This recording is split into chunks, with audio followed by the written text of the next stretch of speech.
New details about another Georgia man arrested as part of the investigation into the riot at the U.S. Capitol. FBI agents say 23-year-old Benjamin Torre of Dawsonville told them that he did enter the Capitol last month through a broken window. He was arrested today.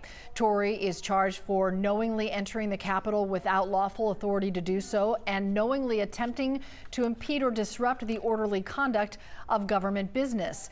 He joins at least 5 other Georgians being charged in connection now with the deadly Capitol incident.